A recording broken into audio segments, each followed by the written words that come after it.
Alrighty, what's up guys and girls, Zeph here. I just want to talk about what I've been doing with my previous character. It is a war chief, or warbringer I mean, sorry. We went with breaking armor into breaking below armor, below 0, and this is pretty much my character right now. I've been kind of getting bored of melee totems, specifically melee. I don't know, the interaction feels really lame. I don't know.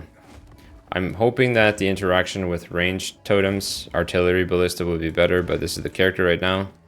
You know, there's some tricks and strats you could use to improve your damage by a good amount. You could dual wield two-handed weapons and aim for +7 on each two-handed weapon, resulting in +14 if you don't want to go shield.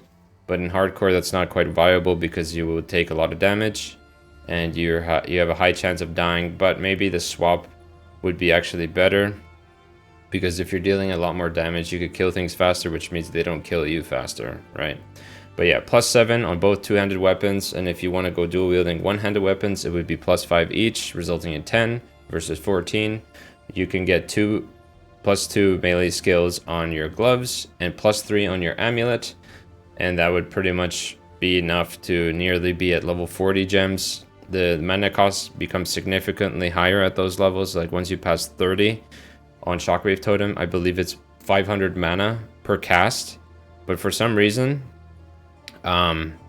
which I've explained maybe in the last video, but I don't recall exactly, the mana cost multiplier doesn't actually do anything to this Shockwave gem, as you can see here. 108, 61, 108, 61. But Inspiration does improve the mana cost to like making it less mana.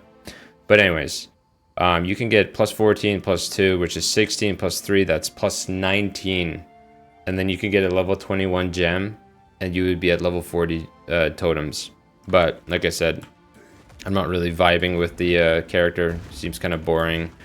The idea was to go not Shockwave totems, but specifically War Chief totems, and with War Chief equip Earth Shatter into them and then have them create extra spikes, and by creating extra spikes you can infinitely Warcry spam ER, and those spikes would continuously blow up.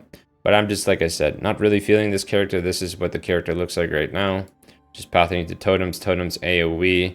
I'm not going to show the gameplay because it's kind of slow because it's totems. But pretty much what I do is Shockwave Totem and then Bone Shatter to the screen, because the AoE stacking helps with Aftershock on this. I will quickly show the gems on this character, but yeah, using Armor Explosion, which kind of chains with Bone Shatter and the Impact Shockwave. Orb of Storms is specifically to get all the fonts, so more mana regeneration, life regeneration, and rage generation. Eventually, what you could do on this character, if you wanted to, you could do Urgent Call with infinite Warcries, and then there's a support gem, forgot what it's called, but it allows you to generate rage per 5 power. So on bosses, it would be like, I believe 4 rage per 5 power, which means you're getting about 16 rage per Warcry, which you can infinitely sustain against a boss. But yeah, that's my gems right here. Hammer of the God doesn't really do any damage. It might say 10k, but it doesn't really do any damage. I'm just using it for a little bit of help when it comes to single target on rares and bosses, but it's a 50% chance to bleed, so if it doesn't bleed, it doesn't really do that much damage. And then I'm using Scavenge Plating. Scavenge Plating doesn't really work with totems if you're breaking their armor, like the enemy's armor, because it's supposed to be you breaking the armor. So it kind of works and kind of doesn't work. Also, Herald of Ash also doesn't work. So the best strategy with totems is just going for defensive auras, if there are defensive auras. But yeah, Bone Shatter works kind of with these two for clearing. But yeah, this is just extra armor and then just some clear. But yeah, that's this character. But like I said, I won't be really playing this character anymore. I might come back to it, might not. There's a quite low chance, but that guy is a Warbringer, but this guy is the Gemling Legionaire. There's 2 choices for ascendancies for this class. We have the Gemling Legionaire, and we have the Deadeye. And I just did some thinking, theory crafting, and like what I could potentially do to make Artillery Ballista extremely strong. So it turns out Bonestorm has a debuff that applies multiple debuffs, and the debuff says debuffed enemies take 44 to 66 additional physical damage from next attack. And luckily, Artillery Ballista is an attack, and it double hits. So it has an initial arrow that hits, and then an explosion. So you can double dip your Bonestorm procs, I guess. But the plan is to go Gemling Legionaire specifically because of quality, which helps everything, and +1 skill gems, which also helps everything, which is quite nice. You could go Deadeye. Deadeye gets access to Tailwind, I believe it's called, which is 30% more action speed or skill speed, 10% more movement speed, and 150% increased evasion rating while Tailwind is up. So that would actually be good for totems too, because that action speed does apply, or the skill speed, sorry, applies to the totems. But I decided that Deadeye is just not going to work because Bonestorm at level 20 will require almost 200 int, which is quite hard to get, specifically because you need to go for 3 stats. You need to go for about 110 strength, 110 dex, and then about 205 roughly int. So that's going to be very difficult as a Deadeye because you're going to be specifically focusing on dex. But Deadeye could be solved if you have really good gear with attributes. And another thing that's good about Deadeye is the damage. I don't know how the damage works from aerial attacks when it drops from the sky, and then, you know, the distance from like 3.5 meters with long shot and point blank. But it does get an additional arrow, which probably is decent. But yeah.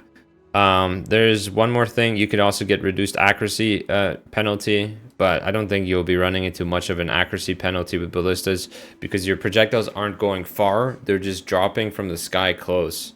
So yeah, my reasoning is just to go a Gemling Legionaire specifically for having an easier time with attributes. And then the plan is to eventually go later on, like when this character gets into endgame, like maps, level 80, start pathing into this area, getting some ES, getting evasion, getting ghost shrouds from Ghost Dance, getting Wind Dancer, and maybe if Grim Feast, I believe, is the buff, if it works with totems. I have never actually read it. I don't know if it says specifically you killing things have a chance to drop like these soul ES spear things on the floor. So I'm not too sure. I'll have to test that. But currently this character is level 35. I just pathed through projectile damage. I leveled this with high velocity rounds with barrage, or not barrage, with scatter shot, and then just a bit more single target or extra bolts being reloaded into that. And then it had pretty good single target. The clear was absolutely terrible. But yeah, this skill does fire damage.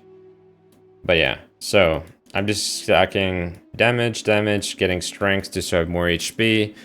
I have 2 totems now, 3 totems, sorry, and then these totems get amplified, have more attack speed and whatnot. But yeah, my gear is nothing crazy. You don't really need crazy gear because your primary damage will be your totems. So look for plus projectiles gems, whether it's on an amulet or the crossbow.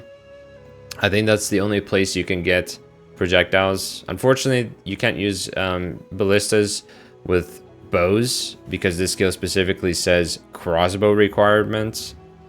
If you could use it with a bow, what you would do is get a +7 bow, I think. Oh, no.